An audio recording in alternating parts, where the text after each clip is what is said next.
Chers amis internautes, bonjour, bonsoir, toujours pareil sur Internet. Ça n'a absolument aucune importance. Le mouvement de la quenelle a traversé l'Atlantique, la presse américaine. Donc là... The New Thing of the Resistance. Excusez-moi mon anglais, hein, mais bon, c'est... Ah, j'en ai rien à foutre de cette langue, puis rien à foutre de la reine d'Angleterre aussi. Si vous pouvez d'ailleurs, s'il y a des anglais, vous pouvez discretos lui glisser une petite à la reine d'Angleterre, ça me ferait plaisir. C'est de la gourmandise. Donc rien n'arrêtera plus ce mouvement de la quenelle. Partout, les quenelles se glissent, tel un vent survolant le marécage de merde dans lequel on vit. Elle avance, jusqu'au sommet, évidemment. Vous avez vu François Hollande se faire quenelliser par une jeune femme, bravo. Prenez contact, mademoiselle, vous méritez une belle quenelle. François, la sens-tu qui se glisse dans ton cul? La quenelle, la quenelle. François, la sens-tu qui se glisse dans ton cul? La quenelle. Regardez au théâtre de la Manor comment on l'a chanté. François, la sens-tu qui se glisse dans ton cul? La quenelle. La quenelle.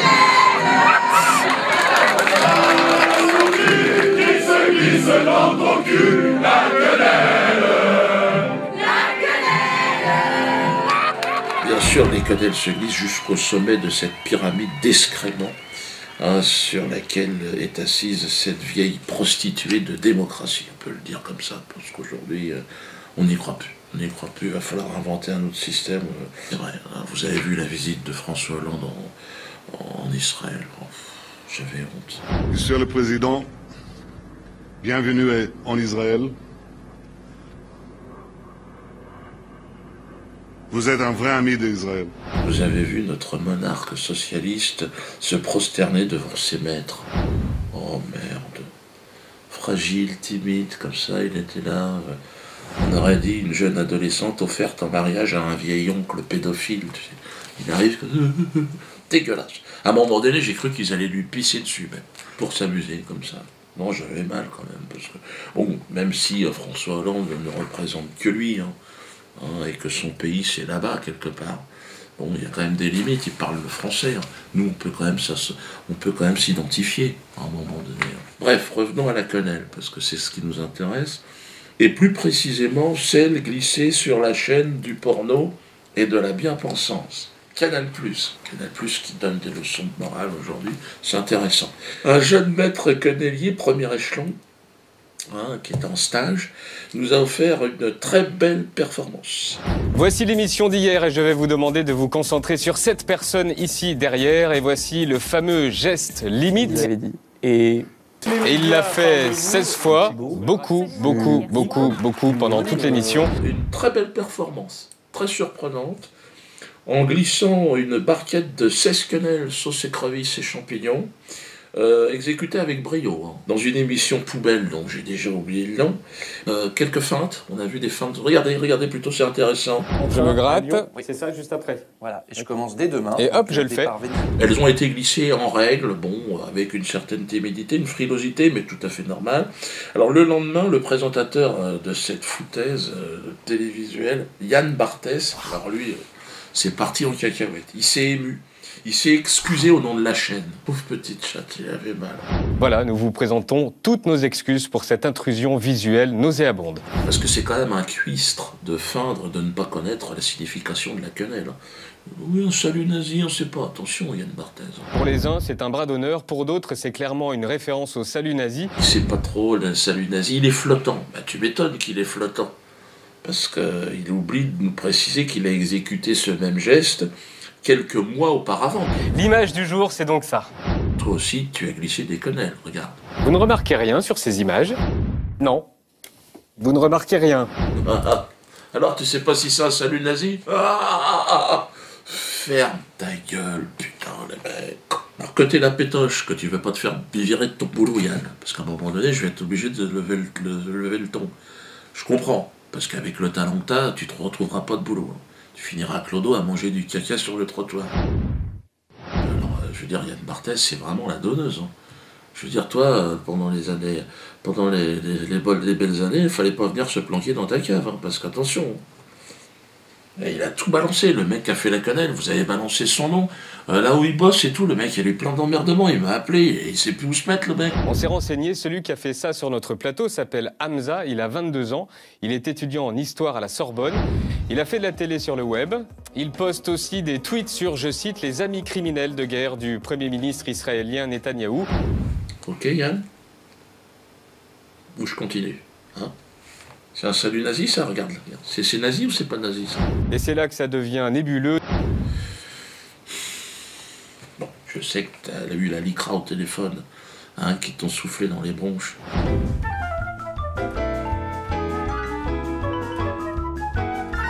Toutes nos excuses. Je te pardonne. Ils t'ont dit c'est bon, ça passe pour une fois, mais n'oublie pas que t'en as peut-être glissé plusieurs. Et qu'on a peut-être d'autres photos. Hein? Alors si tu veux jouer au con, on va jouer au con aussi, hein, non? Parce qu'en privé, ça y allait, hein, c'est un glissé des connelles, hein, en discothèque. Et vas-y, connelles, hein, et on bouge le cul. Hein. Crois-moi que on a des choses à montrer. Ça me permet de rebondir évidemment sur la LICRA. Vous savez qu'on a atteint les 100 000 signatures sur la pétition. Donc là, croyez-moi qu'en haut lieu, ça tremble. Ah ouais, là, l'État est en train de trembloter. La LICRA a dit non, on s'en fout. Tu m'étonnes, on s'en fout. Donc continuez à signer la pétition. Il y a beaucoup de juifs aussi qui m'envoient Diodo, t'as raison. On sait que t'es pas antisémite, on est derrière toi, on n'est pas représenté par la LICRA et le CRIF, ce sont les Israéliens qui retournent dans leur pays. On a des courriers comme ça. Allez-y, continuez. Glissez des canaux. Je vous annonce qu'un recours va être mis en place, hein, un recours et une plainte qui a été déposée. Hein. L'action est anticonstitutionnelle de cet organisme de censure et de propagande. Donc nous devons nous mobiliser, continuer. Évidemment, suite à cette affaire, Yann Barthès s'est parti en cacahuète dans tous les sens. Oui, des émissions, ils veulent même faire une émission, ils m'appellent, je les envoie chier. Bruce Toussaint, à tes souhaits. L'autre, dans une émission, dont j'ai oublié le nom aussi, hein, et que je ne reverrai jamais, que j'ai jamais vu. Là, on m'a envoyé l'extrait. Alors lui, il a convoqué un spécialiste. Mec, un spécialiste. Un mec qui réfléchit. Ils sont 4 autour d'une table.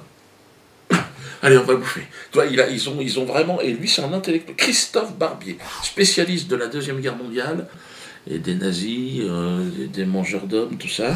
Et alors lui, il s'est lâché. Hein. Il s'agit d'un geste extrêmement ambigu. Derrière ce geste-là, eh bien, se cache une espèce de salut nazi à l'envers. Et ça a été complètement retourné, Dieudonné en tête, pour faire de l'antisémitisme. Merde! Où est-ce que t'es allé chercher ça?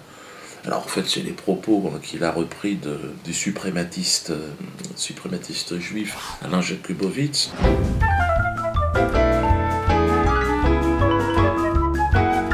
Éric Nolot, là je suis obligé de parler de cet esclave de maison qui m'a craché à la gueule. Je pense qu'il y avait encore un moyen de le garder parmi nous, de le ramener à la raison, mais là il s'est tellement enfoncé dans un antisémitisme, mais obsessionnel, et qui devient un peu... là ça prend vraiment des formes grotesques, que là franchement, donc, il nous a quittés. Pour vous, il est indéfendable aujourd'hui? Oui.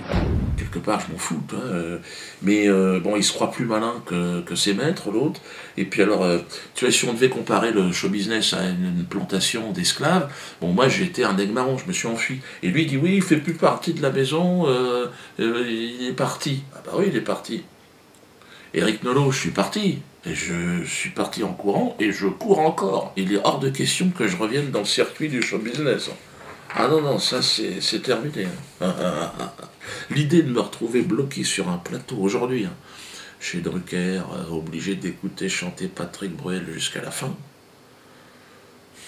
je préfère encore bosser sur un camion poubelle, je pense. C'est plus propre à tous les niveaux.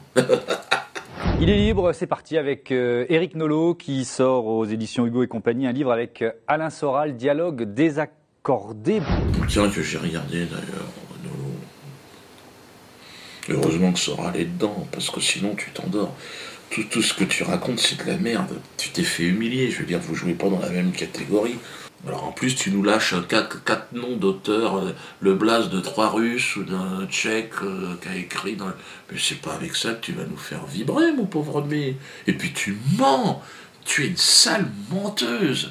Je rappelle ce catastrophique épisode où Dieudonné demande à un type habillé en survivant des camps de la mort de remettre le prix, je sais plus, de la liberté ou de je sais plus quoi, à Forisson. J'ai dit, écoute, là c'est vraiment Forisson qui est l'un inadmissible, des négationnistes. Non mais voilà. Là on n'est même pas dans le happening politique, on est dans la haine pure, on crache sa haine à la gueule des gens, je trouve ça inadmissible. Qu'est-ce que c'est que cette connerie de liberté?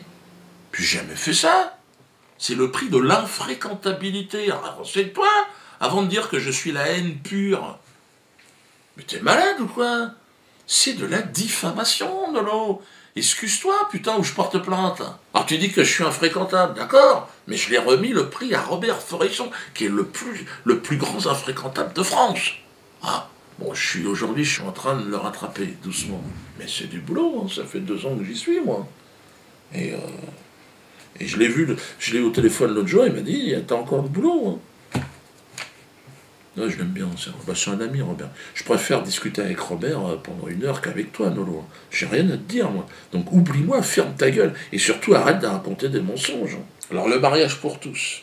Mariage pour tous, c'est le nouveau spectacle.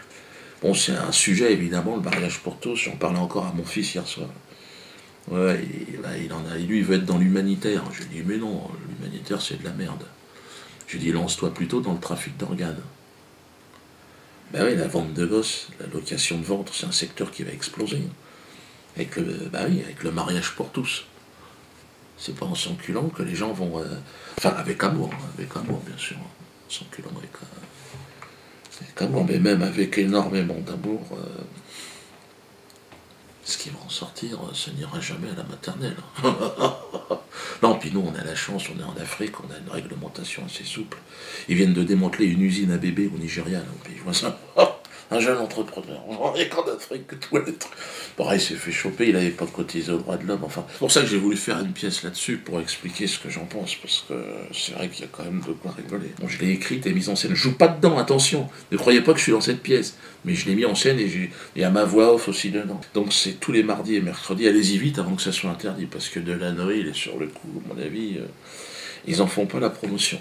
Bon. Venez voir là la pièce, hein. C'est super bien passé. T'as un extrait à leur montrer? Vas-y, vite fait.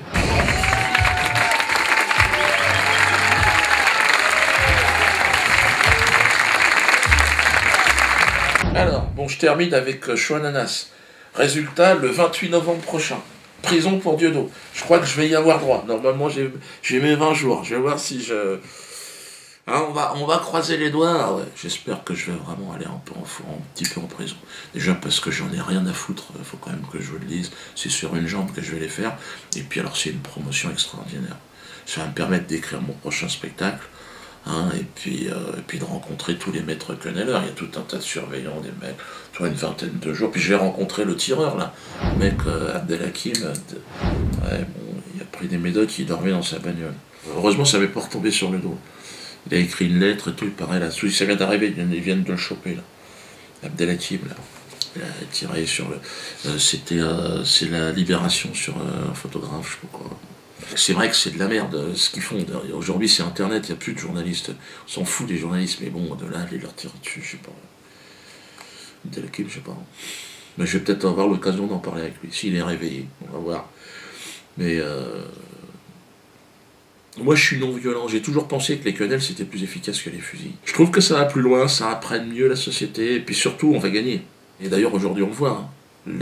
Jusqu'au sommet ils tremblent à cause des quenelles. Autrement ils en ont rien à foutre, hein. C'est ça le problème. Là on a touché le nerf dentaire du système. Là, des quenelles dans tous les sens. Alors, tenez bon, hein, les quenellistes, parce que je sais qu'il y en a plein. Diodo retire la photo. Non, on ne retirera rien du tout. Hein. On laissera la photo. Si vous êtes vraiment dans la merde, on va faire une petite cotisation, parce que pour ceux qui perdent leur boulot, il n'y a pas de raison. On est derrière vous et on vous soutiendra jusqu'au bout, les gars. Mais il faut tenir. Une quenelle, tu la fais pas comme ça. Tu la fais et puis c'est tout, tu la laisses. Hein.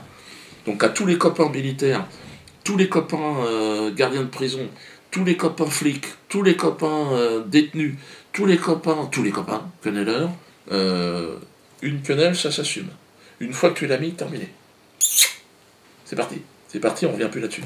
Le 28 novembre, il y aura Forisson aussi, Robert, hein, l'ami Robert, qui sera à la 17e chambre. Il a 84 ans, Robert, et encore, je crois que je le rajeunis. Là, c'est de l'acharnement. Il ne le lâche plus. Hein.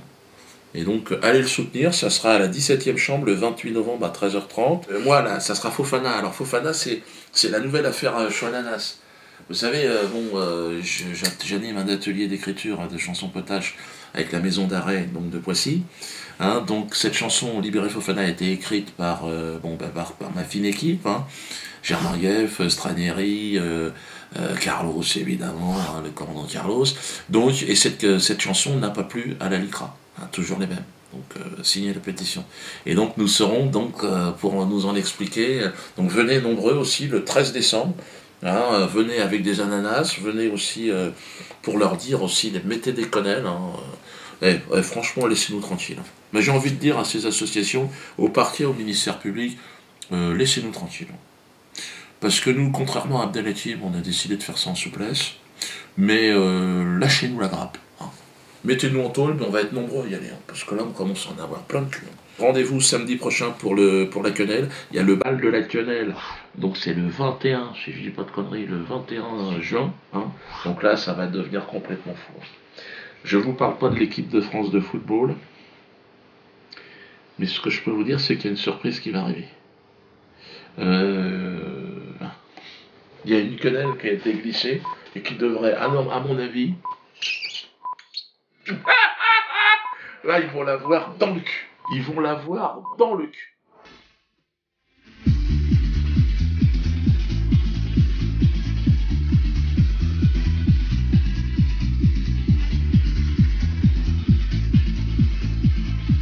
Derrière ce geste-là, eh bien, se cache une espèce de salut nazi à l'envers. Toutes nos excuses.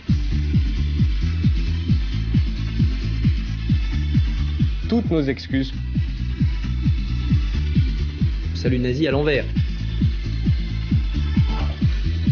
Toutes nos excuses.